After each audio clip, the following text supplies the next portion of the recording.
La entrevista del Telematutino 11, gente importante a tratar temas importantes. Nos acompaña el licenciado Nicolás Calderón, él es administrador de los comedores económicos de la República Dominicana. Bienvenido, Nicolás Calderón, al programa. Buen día, ingeniero Núñez, buen día, muy buenos días, Jacqueline. Encantado de tenerle por aquí. Nicolás no venía desde cuando era administrador hace como 8 años, yo creo, cuando el tema de Haití. Sí, hace 6, 7 años. Cuando el tema de, yo creo que el terremoto de Haití. Así es. Nicolás Calderón, ¿cuántas raciones diarias está sirviendo los comedores económicos en la República Dominicana? Bueno, va en crecimiento, estamos teniendo picos ahora mismo. Sobrepasan ya las 120.000, 130.000 raciones que diariamente se está sirviendo a personas de muy escasos recursos que acuden a los locales de los comedores económicos del Estado, y a esto se le suma una red de cocinas móviles que tenemos dando el servicio en barrios carenciados, tanto de Santo Domingo, de la gran ciudad de Santo Domingo, como de algunos pueblos del interior. Ok. Es decir, que hay 120.000 raciones, 120.000 platos de comida de dominicanos que comen de los comedores económicos. Sí. Porque hago la pregunta, porque en sentido general dice, la gente se pregunta, bueno, los comedores económicos, pero sí, están, pero ¿quiénes buscan ese tipo de servicio? ¿Realmente hay personas que su almuerzo, por ejemplo, dependen de los comedores económicos? Sí, hay familias completas que todos los días van a comprar su comida. Todos los días de manera fija, van a veces 1 o 2 personas de la familia con envases bastante grandes, compran la comida no solamente del mediodía, sino también hasta de la cena. ¿Cuál es el precio? El precio es 10 pesos por ración. ¿Por plato? Por plato. ¿Cómo va a ser? ¿Y qué sí. incluye esa ración? Bueno, nosotros servimos la bandera nacional, el plato tradicional que comen los dominicanos: arroz, habichuela, carne, un poco de ensalada. Y tiene un costo a nosotros como gobierno. Nos sale producir una ración de alimentos cocidos lo mismo que le cuesta a un restaurante privado producirla. Estamos hablando que una ración cuesta producirla 74 pesos y se vende en 10 pesos. Cuando es moro, por ejemplo, de habichuelas rojas o de guandules, sale 69 pesos aproximadamente el costo de una ración. Y el Estado carga con un alto subsidio. Es decir, la otra parte es un subsidio. Un subsidio que le llega a ustedes de la presidencia. Sí, del presupuesto de la Presidencia de la República. En el presupuesto de cada año le coloca a los comedores económicos del Estado esa partida para vender a personas de muy escasos recursos esa comida con un alto subsidio. ¿Y cómo saben ustedes que hay personas de escasos recursos que le llega la comida? Y bueno, no que alguien vaya, la compra y luego la revenda, por ejemplo. Bueno, mire, lo primero que ninguna persona clase media, como somos los dominicanos, se va a someter a una larga fila para comprar un plato de comida. Lo segundo, nosotros tenemos un cuerpo de inspectores que se cerciora del uso. Se cerciora del uso. Cuando alguien compra una cantidad que llama la atención, vamos a decir 10, 15, porque se han dado los casos, sobre todo maestros del sector construcción, mandan a comprar 20, 25 platos de comida para vendérselo a los obreros que tienen laborando en la construcción a un precio superior al que han comprado.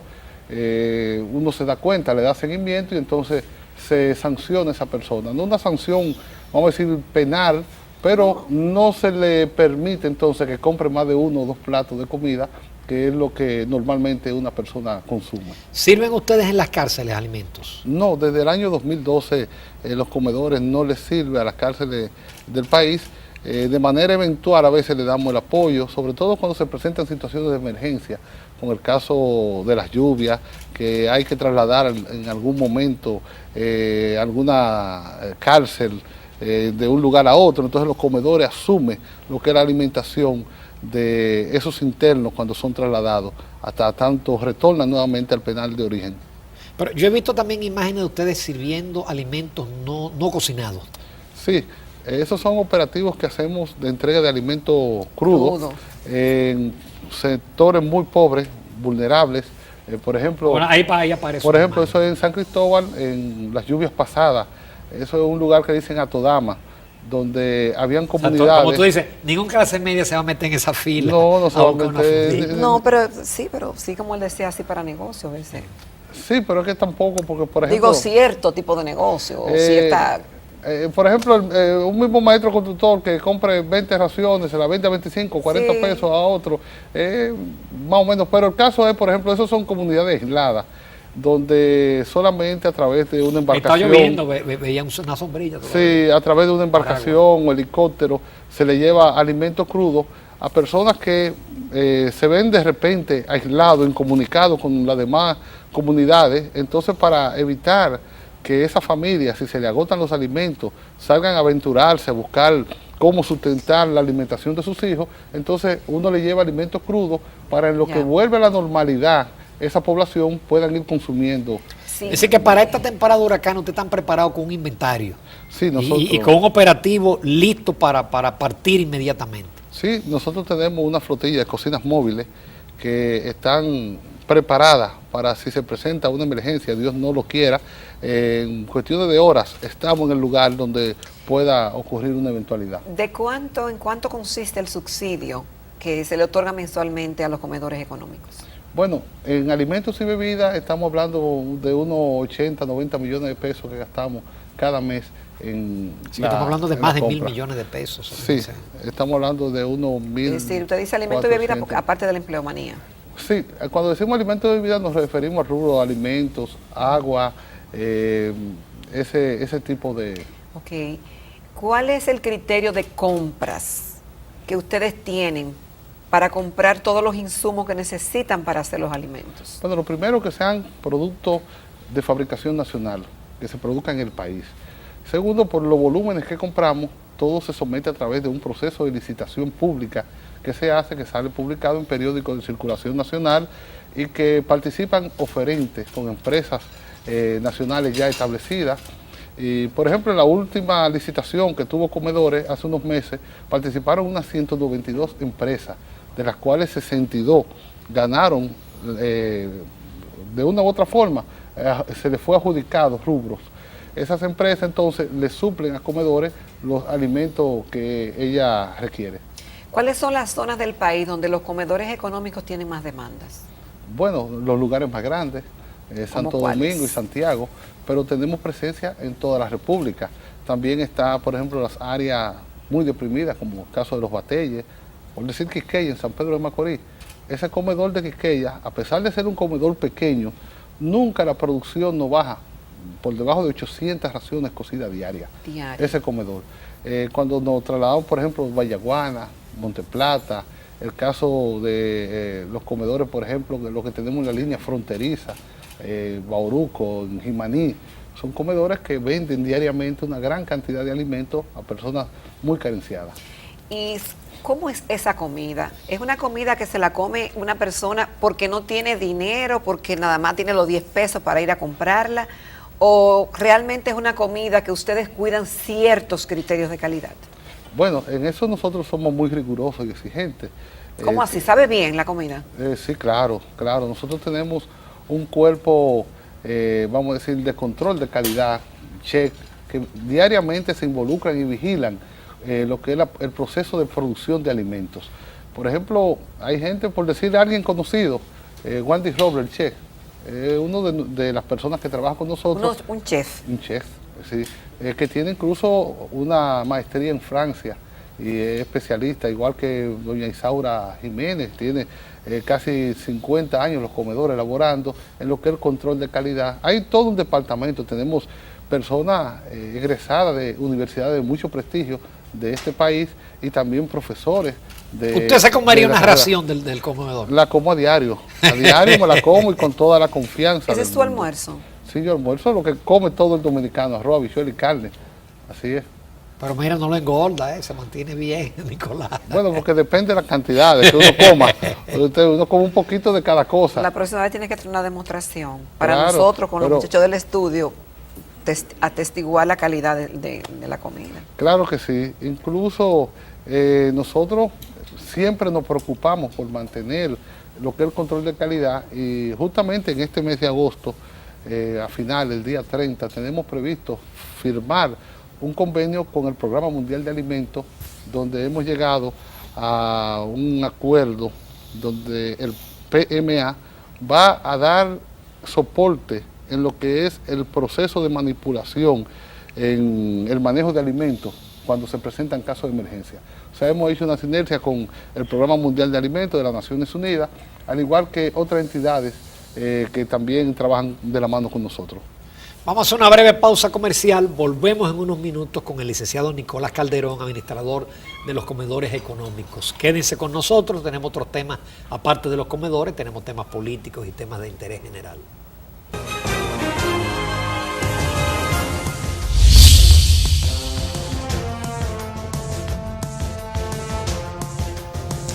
Continuamos esta mañana en Telematutino 11 conversando con el licenciado Nicolás Calderón. Él es el administrador de los comedores económicos de la República Dominicana y también es miembro del Comité Central del Partido de la Liberación Dominicana y ha ocupado la posición de administrador en 3 oportunidades, ¿verdad? Bueno, en 2. En 2, pero en largos periodos. Ha habido muchas actividades en cuanto al partido, a la imagen del partido. En los últimos días, el secretario general Reinaldo Pared como que llamado a que salieran a defender la obra de gobierno por toda la geografía nacional. Hubo una reunión en Palacio también ayer con los principales directores y administradores. Han habido críticas por ese llamado de Reinaldo, porque se ha sentido el partido, o él, como aludido de algunas críticas. ¿Cuál es la opinión suya al respecto, como dirigente político importante que es de ese partido? Bueno, mire, el llamado que hizo el secretario general no es más que despertar al orgullo PLDista, ya que cuando se pasa balance de ambas gestiones, tanto la del presidente Fernández como la del presidente Danilo Medina, han sido excelentes, han aportado mucho a lo que es el desarrollo, diría yo, de lo que es una nueva República Dominicana que ha surgido a partir del año 1996. Entonces, el secretario general expresaba que hay que sentir orgullo de la obra de gobierno que han desarrollado los gobiernos del PLD. Y hay muchos compañeros que a veces se dejan arropar del pesimismo y de cosas negativas que la oposición vende, que es su papel y es su trabajo desde su litoral, y que nosotros como PLDistas no debemos de asumir entonces ese discurso y tampoco dejarnos malear. Y en ese sentido era que el secretario general se refería a que los PLDistas, lejos de sentirse aludidos por críticas hechas por la oposición, lo que debe sentir orgullo, primero por ser PLDista y segundo, de los gobiernos que ha encabezado el Partido de la Liberación Dominicana. En cuanto a la reunión que sostuvo el presidente de la República con ministros y directores generales ayer, no era más que hacer una evaluación del primer año del segundo mandato consecutivo que él ha tenido, y de verdad que los que estuvimos ahí nos sentimos muy orgullosos porque todo fue un balance muy positivo. Ha habido logros muy significativos en este año y esperamos seguir avanzando en beneficio de la República Dominicana. ¿Mantiene el PLD la misma fortaleza a pesar de la marcha verde, de las críticas por el tema de Odebrecht, de la corrupción, de todo ese tipo de cosas? Mire, eso es incluso hasta un problema, porque en el día de hoy, si las elecciones fueran hoy, el PLD vuelve y gana en una primera vuelta. ¿Con cualquier candidato? Con cualquier candidato. Y entonces, los que organizan la Marcha Verde, cuando ven esos números, se desesperan. Y entonces entienden... ¿Pero por qué? Pero la Marcha Verde se supone que no es un partido político. No. Pero ¿o usted entiende que es en contra del gobierno? No, tampoco. La Marcha Verde tiene, vamos a decir, un tema, una proclama justa, que es la lucha contra la corrupción, contra la impunidad, muy bien. Pero detrás de eso, ¿qué se oculta? Se ocultan grupos interesados, grupos políticos que han visto en ese reclamo popular, del cual el PLD se identifica totalmente. El PLD siente lo mismo que muchos ciudadanos, que no debe de haber impunidad contra nadie. Pero ¿qué sucede? Que detrás de eso hay personas que se agrupan para entonces elaborar planes y querer entonces mellar lo que es la imagen del PLD, la imagen del gobierno del PLD, y crear situaciones que realmente no existen. Por ejemplo, el Partido de la Liberación Dominicana, hoy por hoy, sobrepasa el 57% de aceptación en lo que es la población electoral. ¿Y cómo usted lo sabe? Bueno, porque constantemente se hacen mediciones. Por mediciones, por encuestas. Por encuestas, y tenemos acceso a esos números. El PLD es un sentir que ya está arraigado en el corazón del dominicano. Es que estamos hablando de un país que en el 2004, cuando el PLD asume por segunda ocasión las riendas nacionales, estaba la pobreza por encima del 60%, y hoy en día está un poquito más de un 30%. O sea que la pobreza se ha reducido en un 50%. Estamos hablando de un partido. ¿Cómo va a ser? Esos datos son así. Bueno, tenemos por ejemplo el ingeniero Núñez Ramírez, que es un economista muy acucioso, que vive siempre. Gracias. Es así. Ahí están los datos que ofrece el Banco Central, y no solamente el Banco Central, los organismos internacionales, eso nos lo han refrendado, y es así. Pero estamos hablando de un partido que a través de la tanda extendida ha logrado mejorar significativamente lo que es de manera indirecta el ingreso de los dominicanos pobres que tienen hijos en las escuelas, que antes era un dolor de cabeza mandar a un niño a la escuela, primero porque no tenían con qué darle el desayuno, hoy eso está garantizado. Segundo, el almuerzo escolar.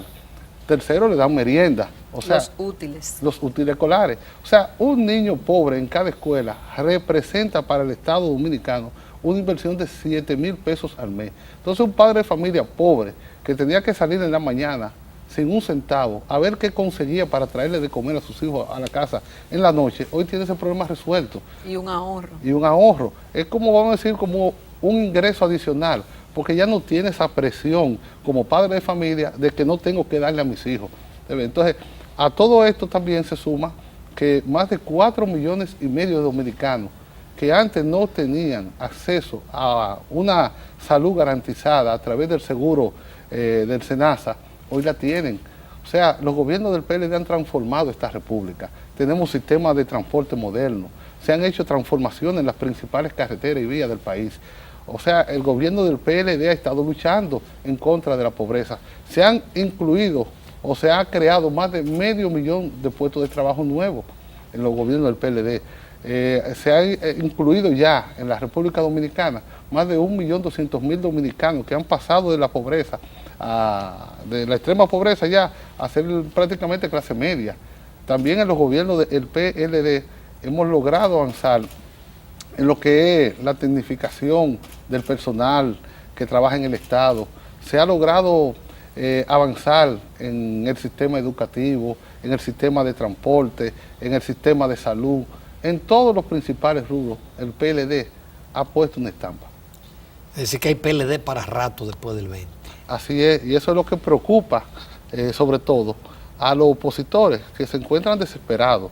Fíjense que salen de un partido, crean otro, para poder decir, bueno, el PLD es causante de los problemas, como dice el secretario general del principal partido de oposición, de los problemas que tiene el país. No, los principales culpables han sido ellos que desgobernaron este país. El PLD es lo que ha tratado de enderezar esos entuertos, y lo ha hecho sin tener que sacrificar a este pueblo, como lo hicieron ellos. Estamos hablando que en los gobiernos del PRD, hoy PRM, la pobreza se adueñó de toda la república, el caos se adueñó del país. Mire, y con respecto a un artículo que hace unos días escribió el doctor Leonel Fernández, presidente del PLD y expresidente de la República, donde hace un recuento de lo que ha pasado en los principales partidos políticos del país. Y en el caso del PLD, que no ha habido división, aunque sí se iban cada vez que perdían algunos dirigentes o eran expulsados, le hace una recomendación a administrar sus triunfos. ¿Usted piensa que el PLD está en condiciones ahora de mirarse como para adentro?